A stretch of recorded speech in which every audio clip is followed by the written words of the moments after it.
মুবারক মাসের দাম আমার আল্লাহর কাছে বেড়ে গিয়েছে। যারা বলেন সুবহানাল্লাহ। ওই রমজানুল মুবারক মাসে যদি আমার নবীর কোন উম্মত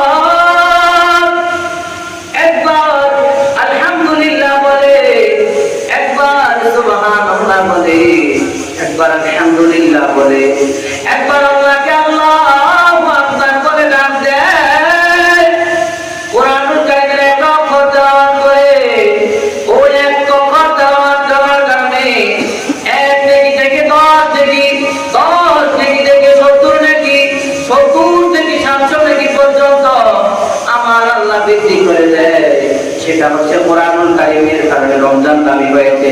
আর রমজানুল মুবারক মাসের কারণে আপনার আমার ইবাদতের দাম বাড়িয়ে দেখে। আর ওদের বলেন কে আল্লাহর নাম নিতে কি আপনাদের কষ্ট হয়? আল্লাহর নাম নিতে কষ্ট দিবেন না কখনো, আল্লাহর নাম নিতে কখনো কার্পণ্য করবেন না, কোরআন তেলাওয়াত শুনতে কখনো বিরক্তি বোধ করবেন না, কোরআনুল কারীমের আলোচনা শুনতে কখনো মন খারাপ করবেন না, ব্যস্ততা দেখাবেন না। বাবা কারণ কি দুনিয়ার শ্রেষ্ঠ মজলিসের নাম হচ্ছে কোরআন তেলাওয়াতের মজলিস, কোরআন তেলাওয়াতের মজলিস, কোরআন তেলাওয়াতের মজলিস, কোরআন তেলাওয়াতের মজলিস।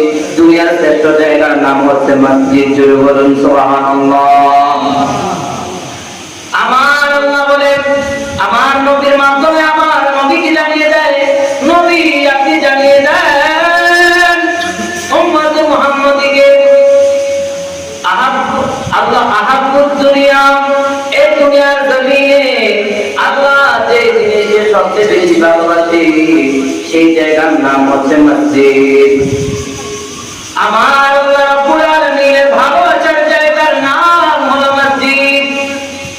এবং কি কোরআনুল কারীমের আলোচনা যে জায়গায় হয় সেই জায়গা হলো সর্বশ্রেষ্ঠ জায়গা। এই শ্রেষ্ঠ জায়গার মধ্যে বসে যদি আল্লাহকে ডাক দেই, আল্লাহ রমজানুল মুবারকে রেখা দে, এই তাফসীরুল কোরআন মাহফিলের উসিলায় আমার আল্লাহ এই হাদিসের নাশিদ এই মাহফিলের দিনে আমাদেরকে আল্লাহ ক্ষমা করতে পারে কি পারে না? আমার আল্লাহ গুনাহ আছে না নাই? একটু হাত তুলে বলেন কার কার গুনাহ আছে? যাদের গুনাহ আছে আমরা এই মজলিসে বসবো। বাড়িতে যারা আছেন যদি আপনাদের গুনাহ থেকে তাহলে আজকের মজলিসে চলে আসেন। আমার নবী রাহমাতুল লিল আলামিন ডাক দিয়ে বলেন, ও দুনিয়ার জমিনের মানুষ তোমরা শোনো, আমার আল্লাহর কাছে যে বান্দা বেশি চায় আমার আল্লাহ তার প্রতি খুশি হয়। মান লাম ইয়াসালিল্লাহ ইয়াগদাব আলাইহি। আমার নবী বলে আল্লাহর কাছে যে ব্যক্তি চায় না আমার আল্লাহ ওই ব্যক্তির প্রতি রাগান্বিত হয়। আমার আল্লাহ অন্য জায়গায় বলে উদউনি আস্তাজিব লাকুম, ও বান্দা তুমি আমার কাছে চাও আমি তোমাকে দিয়ে দিব। জোরে বলুন সুবহানাল্লাহ। দুনিয়ার ধনী মানুষের দিকে তাকান, এই রমজানুল মুবারক মাস অনেক মানুষ জাকাত দেয়, গরিব দাতা ধরা যায়, এটা গরিবটা প্রতি ihsan করে। মূলত আমি জমিদার, আমি টাকা পয়সার মালিক, আল্লাহ আমাকে টাকা দিয়েছে, পয়সা দিয়েছে, ধন দিয়েছে, দৌলত দিয়েছে। আমার এই সম্পদের উপর আল্লাহ ট্যাক্স বসাইছে, ব্যাট বসিয়েছে। যেমন আমরা বাংলাদেশে বসবাস করি, আমরা বাংলাদেশের অধিবাসী হিসেবে আমাদের জায়গায় কর দিতে হয়, খাজনা দিতে হয়, আমাদের ট্যাক্স সরকারি ঘরে জমা করতে হয়। ঠিক তেমনি আল্লাহ আমাকে আপনাকে জমিদার বানিয়েছে, টাকাওয়ালা বানিয়েছে, পয়সাওয়ালা বানিয়েছে।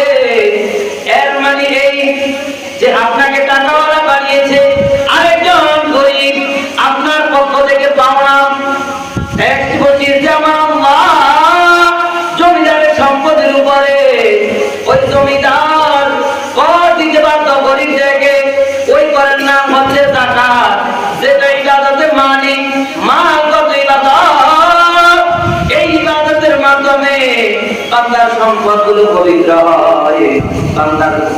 সম্পদগুলো হালাল হয়। কিন্তু দেখা যায় গরিবের কাছে আমরা যাওয়ার কথা, আমরা পুত পবিত্র হওয়ার জন্য, নিজের সম্পদকে পবিত্র করার জন্য গরিবের দুয়ারে দুয়ারে গিয়ে আমরা আমাদের সম্পদগুলো পবিত্র করতাম। সরকার 2.5% হারে হাজারে 25 টাকা আমরা যাকাত প্রদান করা, এটা আমাদের কর্তব্য ছিল। কিন্তু আমরা তা করি না। বছরে আমরা একদিন ওই গরিবদেরকে আমাদের বাড়িতে খবর নিয়ে তাদের সাথে খারাপ আচরণ করি, এগুলা মোটেই কাম্য নয়। এদের কারণে বলছি, মানুষের দুয়ারে যান, বাজেট হচ্ছে 50 জনের 60, 70, 80, 100 জন গেলে তাকে দেওয়া সম্ভব নয়। ঠিক তেমনি এই দুনিয়ার জমিনের সিস্টেম এমন। আর আমার আল্লাহ বলে, বান্দা দুনিয়ার জমিনে মানুষের কাছে চাও, মানুষ ফিরে আনে। মনটা বেতার কইরা বাড়ির মধ্যে চইরা যাও, মনটা হতাশ হয়ে যায়, মন খারাপ কইরা গরিব বাড়ি যায়, আমার আল্লাহর কাছে সহ্য হয় না। আমার আল্লাহ বলে, বান্দা দেখ আমি কেমন রহিম এবং রহমান। আমি আল্লাহর কাছে যাও না, আমি আল্লাহর পুরাণে চাইতে বললাম, তুমি যাও না। আমি আল্লাহর কাছে চাইলেই পাও, আমি আল্লাহ উত্তম রূপে দেই। তারপর বান্দা আমার ফিরিও না। আমি 5 ওয়াক্ত মুয়াজ্জিন সাহেবের মাধ্যমে, মসজিদের মাইকের মাধ্যমে এই হাদিসটাকে এলান করে দেই। তারপরেও আমার বান্দাগুলো শুনে না। আমি আল্লাহর ধ্বনিগুলো উচ্চারণ করে, হাইয়া আলাস সালাহ,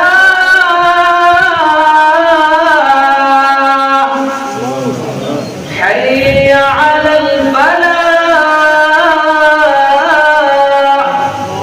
ও বান্দা, কল্যাণের দিকে আয়, কল্যাণের দিকে আয়, আর আমার কাছে যাও। ইয়্যাকা না'বুদু ওয়া ইয়্যাকা নাস্তাঈন।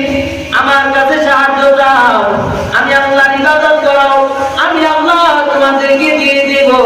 কিন্তু বান্দা তার ব্যতিক্রম করে। আমার আল্লাহ বলে, ইস্তাঈনু বিস-সাবরি ওয়াস-সালাহ। ও বান্দা বিপদে পড়ে যাও, ইস্তাঈনু আমার কাছে সাহায্য চাও, বিস-সাবরি 1 নাম্বার ধৈর্যের সহিত, ওয়াস-সালাহ 2 নাম্বার নামাজের মাধ্যমে।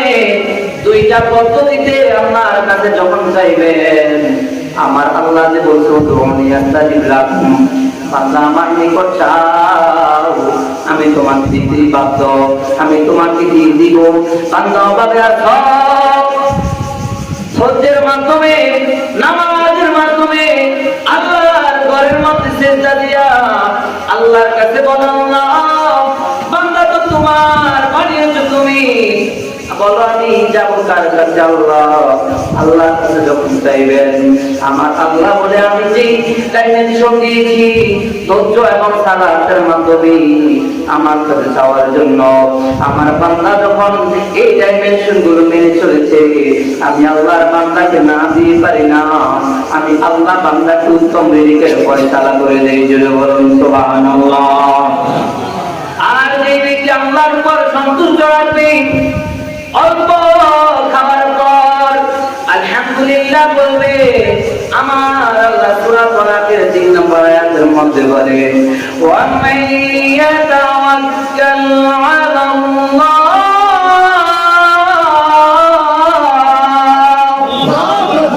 ফাহুয়া হাসবুহ। যে ব্যক্তি আল্লাহর উপর ভরসা করে, আল্লাহর শুকরিয়া আদায় করে, দুনিয়ার মানুষের উপর ভরসা করে না, জমিদারের উপর ভরসা করে না, মসজিদের মধ্যে দৌড়াদৌড়ি করে, তাফসীরুল কুরআন মাহফিল চলে আসে, আমার রিজিকের সমস্যা আমার আল্লাহ চাইলেই পারে সমস্যার সমাধান করতেন। ওই আল্লাহর কাছে যাই, আল্লাহর কাছে যায় যখন আপনি চাইবেন, আমার আল্লাহ তখন দান করে দিবে।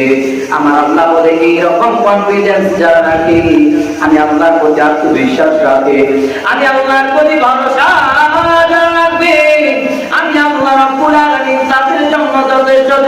সুবহানাল্লাহ।